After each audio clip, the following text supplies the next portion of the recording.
औज़ुबिल्लाहि मिनश्शैतानिर्रजीम बिस्मिल्लाहिर्रहमानिर्रहीम अल्लाहुम्मा सल्लि अला मुहम्मदिन व आलि मुहम्मद वअज्जिल फरज आलि मुहम्मद वला नदाम।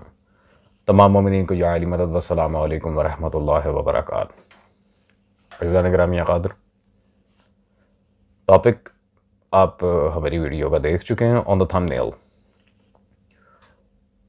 आज की ये वीडियो इंशाअल्लाह तबारक व तआला उसूलियत मुक़स्सरियत का जनाज़ा निकालेगी और इनके घरों में इंशाअल्लाह तबारक व तआला इनके वो जो यतीम खाने हैं जिन्हें हौज़ात इल्मिया कहते हैं वहाँ भी मातम छाएगा, क्योंकि इस वीडियो में सिर्फ़ और सिर्फ इन्हीं की किताबों को सामने रख के इनकी दुकानों को बंद किया जाएगा।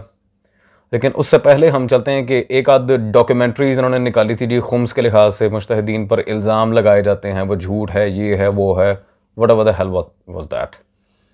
पहले तो इनकी वो डॉक्यूमेंट्री के चंद एक आध नमूने आपको दिखा दें, उसके बाद फिर आपके सामने हकीकत रखी जाएगी कि आया ये लोग करते क्या हैं और अवाम को चूना किस तरह लगाते हैं। इमाम खुमैनी, अब आप इनके अतराफ में मसलन कमरा भी देखें, जिस जगह वो तकिए वगैरह रखे हुए आपको नजर आ रहे हैं, दीवारों में दरार तक है।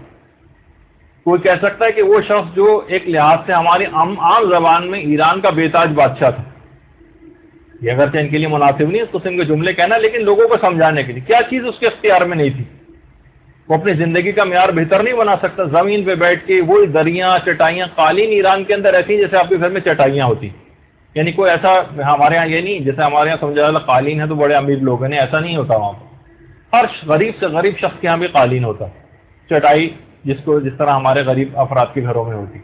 लेकिन उनकी जिंदगियों में कुछ नजर भी तो आए। इमाम खुमैनी को आप देखें, पीछे जो दीवारें आपको नजर आ रही हैं, घर में बैठे हुए हैं, दीवारों पे बहुत सी जगह प्लास्टर तक नहीं, ये इनकी जिंदगियां। आयतुल्लाह मोहसिनुल हकीम, जरा इनकी आप जिंदगियों को देखिए, किताबों के अलावा किसी जगह आप कमरे में कोई ऐसी आसाइशी चीज भी नहीं दिखा सकते, सिर्फ और सिर्फ जिनका हर वक्त कुरान और हदीस के अंदर ओढ़ना बिछोना। ये देखिए आयतुल्लाह मोहसिनुल हकीम का कमरा, जमीन के ऊपर बैठे हुए हैं, वहीं वो केतली रखी हुई जिसमें से कहवा वगैरह निकाल के पीते हैं। वो जो कोई शेल्फ भी नहीं है जिसके अंदर वो कोई दवा, कोई चीज, कोई मोहर, अपनी सब चीजें रखने, बल्कि दीवार का एक कॉर्नर सा बाहर निकला हुआ है और उसी के ऊपर ही अपनी चीजें रखी हुई। आम सादा तरीन जिंदगी। आयतुल्लाह हुसैन बुरुजर्दी, ये देखिए इनकी जिंदगी, इंतहाई सादा तरीन जिंदगी। वो अफराद के जिनके पास वाकई इतना पैसा पूरी दुनिया से माले इमाम का और खोमोस का आता है। यकीनन आपने वो डॉक्यूमेंट्री देख ली होगी जिन्होंने मुज्तहिदीन की जिंदगी में सो कॉल्ड बनाई है। माशाल्लाह एक्टिंग काफ़ी अच्छी की है मुज्तहिदीन हजरात की, वो पुरानी पुरानी तस्वीर वगैरह लगा के, भले उनके घर में ये होता है वो होता है।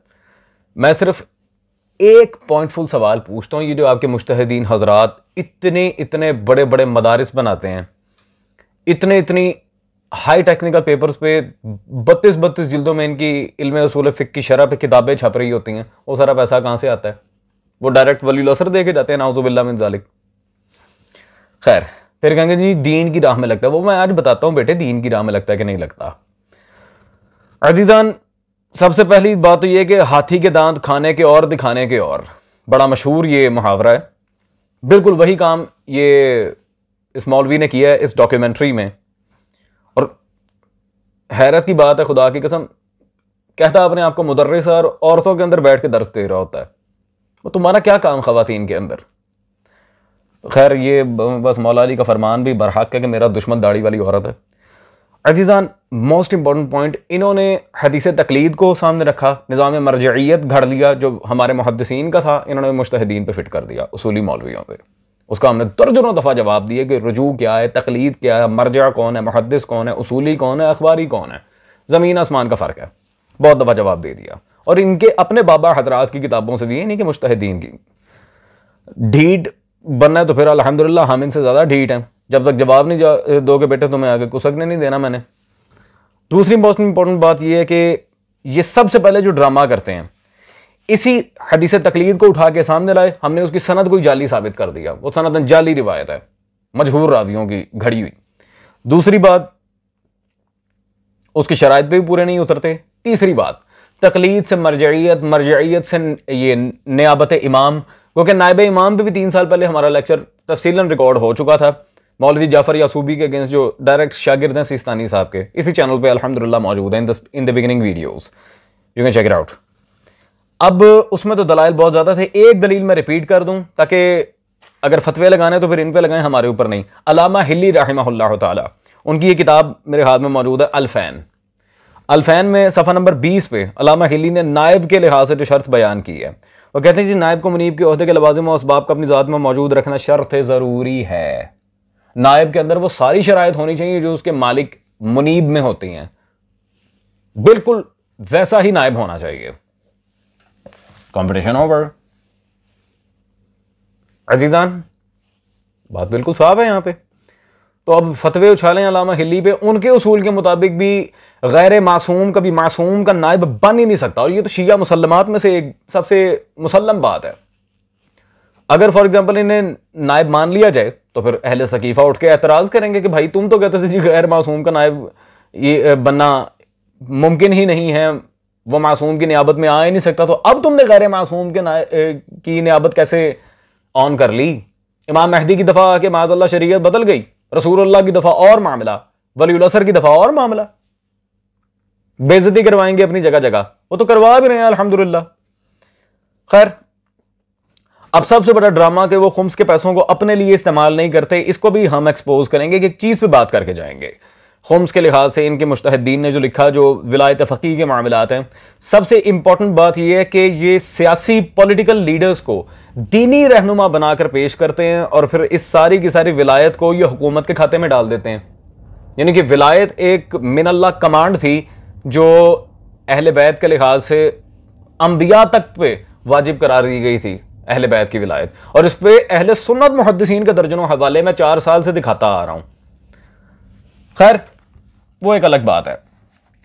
अब जो मोस्ट इंपॉर्टेंट पॉइंट यह शुरू हुआ, इन्होंने हुकूमत और विलायत को किस तरह बदला, और उस पर बाकायदा पूरी पूरी किताबें लिखी हैं। ये इनके आयतुल्लाह मिसबा यज़दी साहब की किताब हुकूमत इस्लामी व विलायत फ़क़ीह एक, फिर जी खुमैनी सरबराह फितना, उनकी किताब ये इस्लामी हुकूमत और विलायत फ़क़ीह, हजरत ने तो काफ़ी मोटी किताब लिखी है माशाल्लाह, और अल्हम्दुलिल्लाह ये किताबें भरी पड़ी हैं इन्हीं के कायद और इन्हीं के मामलात और उसूल ज़वाबित के रद्द पे। मैं कई दफ़ा कड़ाका निकाल चुका हूँ, वो अब क्या बार बार याद करवाऊँ मैं। इन लोगों का तरीका वारदात क्या है अजीजान, मैं आपको बताता हूँ। ये उसूली मौलवी जहाँ भी मजलिस पढ़ने जाते हैं ना, जब इनके सामने कोई न्याज पेश करे तो नहीं नहीं नहीं, नाउजुबिल्लाह, हम ताजिरान खूने हुसैन नहीं हैं, हम न्याज नहीं लेंगे। लोग आपस में फिर एक दूसरे से बात करते हैं, हाँ यार देख जरा कितना मुत्तकी है, कितना परहेजगार है, भले मजलिस पढ़ दी है, न्याज भी नहीं ले रहा, वेरी गुड, क्वाइट इंप्रेसिव। उसके बाद क्या होता है जी आपकी तनख्वाह कितनी है, वो अपनी सैलरी बताता है, मुंह में हजरत के पानी आ जाता है।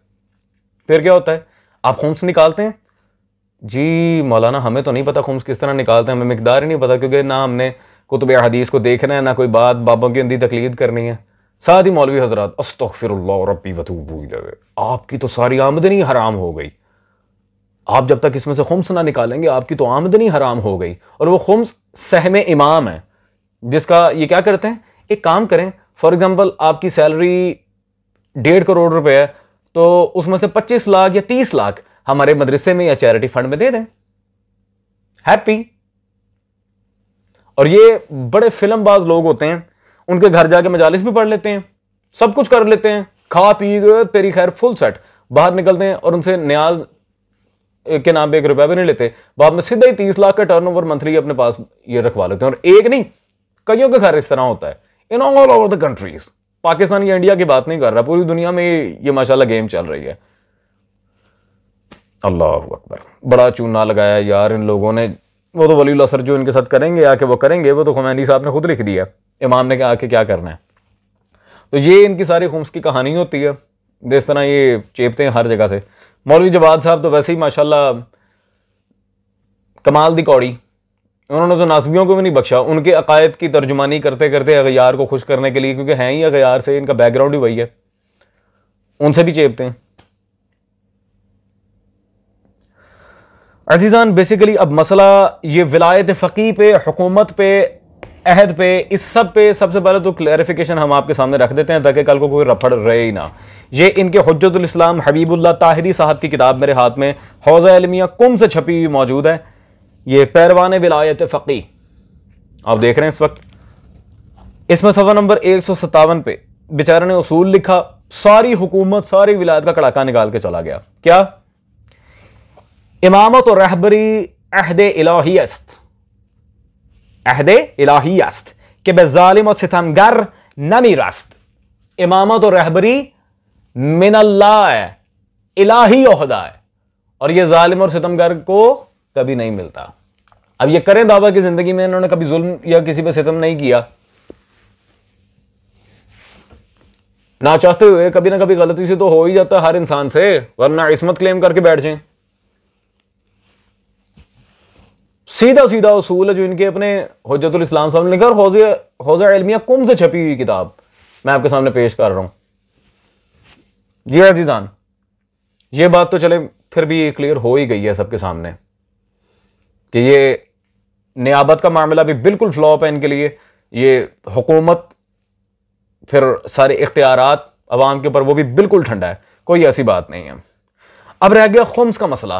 ये जो लगा हुआ था कार्टून कि वो खुम्स से उनके घर देखें, उनके स्टाइल कैसे, वो मैंने इसलिए कहा था ना कि हाथी के दांत खाने के और दिखाने के और सही। आए जरा, ये इनके जी शहीद सईद हैदर जैदी साहब की किताब मेरे हाथ में इस वक्त मौजूद है जी, दारुस्सकलैन से छपी, इमाम खुमैनी शख्सियत व अफकार। खुमैनी साहब की ये सीरत लिखी है जी हजरत ने। सफर नंबर 215 पे बड़ी ही मजेदार इबारत है अजीजान, you can really enjoy it. खुद लिखते हैं, खुम से गाड़ी हरगिज नहीं, टॉपिक है ये खुमैनी साहब की एक वाकया का। एक आलिम दीन जो कि इमाम के पुराने शागिर्द थे, इमाम यानी कि बाबा खुमैनी इनका 13वां इमाम, नॉट वलीउल असर, आपकी खिदमत में खत लिखा कि उलमा के कोटे में से एक बस मेरे नाम पर मंजूर हुई है, लेकिन मेरे पास पैसे नहीं है, इसलिए जनाब आली मेरी मदद फरमाएं। आप इस बात पर सख्त नाराज हुए कि बसों की खरीदो फरोख्त भी उलमा का कोटा है। सुभान अल्लाह, क्या कहने, खुम्स के पैसों से गाड़ियां और बसें खरीदी जा रही हैं माशाल्लाह, और इस बात पर खुमैनी ने झिड़क दिया था पकड़ के। ये उलमा कर क्या रहे हैं? अजीजान मुझे खुद बताएं, आज के इस दौर में, पुराने दौर की तो बात छोड़ ही दें, आज के इस दौर में एक आम आलिम जिस तरह के ये दिखा रहे हैं, उसके लिए गाड़ी खरीदना इतना मुश्किल हो रहा है, वो कह रहा है मेरा नाम बस करवा दें पूरी। ये सिर्फ एक मिसाल है और ये 0.1% मैं आपके सामने मामला रख रहा हूं, वरना बात बहुत आगे तक जानी थी। और अजीजान मोस्ट इंपॉर्टेंट बात ये, इन्हें पैसे से कितना लगाव है, ये पैसे के कितने भूखे हैं, इस बात का अंदाजा आप इससे लगाएं जो मैं आपके सामने किताब रखने लगा हूं। ये इनके हुज्जतुल इस्लाम गुलाब शाह साहब, उनकी किताब मेरे हाथ में मौजूद है, तिबियानुल खुम्स। हजरत ने पूरी किताब ही इस मौजू पर लिख मारी है कि मुज्तहिदीन इमाम के नायब है माअज़ल्लाह, उन तक खुम्स पहुंचाएं, उन्हें कैश दें, दे दनादन हर मुज्तहिद के घर में एक अच्छा सा हबीब बैंक खोल दें। पूरी किताब ही इस मौजू पे लिख मारी, और नियाबत पे कोई हदीस नहीं, कोई इक्का दुक्का तारीखी रिवायत भी नहीं। फिर अच्छा ड्रामा क्या करते हैं जी, नियाबत की दो इकसाम है, एक नियाबत उमूमी, एक नियाबत खुसूसी। नियाबत खुसूसी जो है वो गैबत सुगरा में हजरत अली बिन मोहम्मद समरी सलामुल्लाह तआला अलैह पर खत्म हो गई थी। अब जो है वो नियाबत उमूमी चल रही है। ठीक है, बहुत अच्छी बात है, वेरी गुड। मुझे सिर्फ एक बात बता दें, अगर ये नायब इमाम है तो इनके आपसी मामलात में तजाद क्यों है? मुज्तहिदीन के आपसी मामलात में तजाद क्यों? शहादत सालिसा को लेकर सबसे बड़ा तजाद है। कुछ लानती माज़अल्लाह बकवास करते हैं कि इसे पढ़ना नमाज को बातिल कर देता है, कुछ कहते हैं वाजिब है, और जो वाजिब कहते हैं उनकी किताबें भी हौज़ा इल्मिया कुम से छपी फारसी उनकी कुतुब और उनकी तौज़ीहातुल मसाइल फकीर दिखा चुका है वीडियोस में। क्या करे बंदा, खुदा की कसम, नियाबत का तो सबसे पहला उसूल ही यहां पे टूट जाता है। काहे के नायब वलीउल असर माज़अल्लाह हर एक को अलग अलग अहकाम दे रहे हैं, ला हौला वला कुव्वता इल्ला बिल्लाह, सिर्फ बचाने की बात है। अज़ीज़ान अब उसूल फिक की बात कर लें, जिसकी वजह से ये उसूली बड़ी डिंगे मारते हैं, और खास तौर पे इनके 13वें इमाम खुमैनी साहब, उनकी किताब मैं यहां पेश करना चाहूंगा कि फिक का कायदा क्या है हां या ना के मामले में। अब जितने फतवे लगाने अपने इन बाबों पे लगाना, मैंने किसी अखबारी मुहद्दिस का हवाला दिया ही नहीं, मैं दे ही उसूली मौलवियों के हवाले रहा हूं। लगाओ अपने मौलवियों पे फतवा। ये ईरान से छपी मेरे हाथ में इस वक्त किताब मौजूद है जी, इनके इमाम खुमैनी साहब की जिल्द नंबर 2 तहजीबुल उसूल। तहजीबुल उसूल मेरे हाथ में मौजूद है।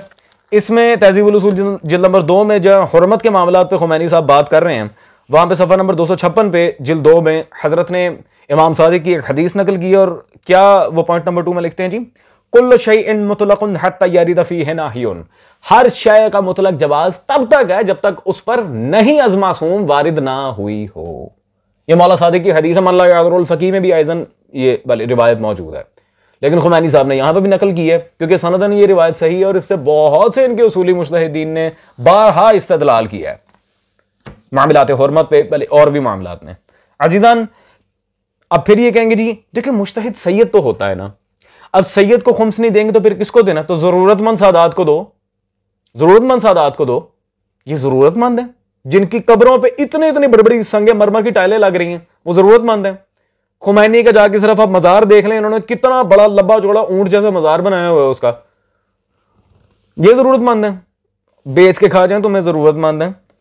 अजीज़ान, बात यहां वाइंड अप करते हैं। मैंने अभी आपके सामने ये तहजीबुल उसूल से जो इबारत दिखाई थी कि जायज़ तब है जब तक मासूम की मना वारिद ना हो। इसकी क्या वजह आए, आखिरी हवाला आज का, और इसके बाद अगर अब कोई बेचारा उठ के इन्हें खुम्स देता है तो उससे बड़ा पागल मैंने कोई नहीं देखा। इन्हीं उसूली हजरात के आयतुल्लाह हुसैन बख्श जाड़ा, उनकी किताब ये अनवार शरिया दर फ़िक़्ह जाफरिया मेरे पास मौजूद है। अनवार शरिया में जाड़ा साहब ने सफ़ा नंबर 228 पर एक बड़ी अजीब बात लिखी है, यहाँ पर आपको तो पढ़ के हैरत होगी। इसी तरह इनके बाद जब इमाम रज़ा, इमाम मोहम्मद तकी और उनके बाद आइमा अलैहिस्सलाम ने खुम्स का पुरजोर मुतालबा फरमाया तो यही हुक्म दिया कि हम तक पहुंचाओ। हालांकि इस ज़माने में सादात अतराफ में फैल चुके थे, ये कभी नहीं फरमाया कि निस्फ हम तक पहुंचाओ और बाकी निस्फ अपने करीबी सादात को दे दो। इमाम रज़ा सल्लल्लाहु अलैहि खुरासान में थे और अक्सर सादात इराक और हिजाज में थे, ताहम इमाम ने खुम्स सारे का सारा अपनी तरफ ही तलब फरमाया। इसका साफ मतलब यह है कि खुम्स सारे का सारा इमाम की खिदमत में पेश किया जाना ज़रूरी है और फिर इसकी तकसीम इनकी अपनी सवाबदीद पर मौकूफ़ है। अल्लाहु अकबर। मौला ने अपने दौर में सादात तक को नहीं दिया, हमें दो। ये कौन लिख रहा है? इनके आयतुल्लाह जाड़ा साहब। हमारी ना सही, अपने बुजुर्ग बाबों की मान लो। आपके बाबा जी, आपके आयतुल्लाह हजरात लिख रहे हैं। इतना सख्त रवैया था मासूम का खुम्स के बारे में, ये मुंह उठा के मुज्तहिदों को दे रहे हैं। अजीजान, और वो कोई आम सादात ना थे, वो मौला के रिश्तेदार थे।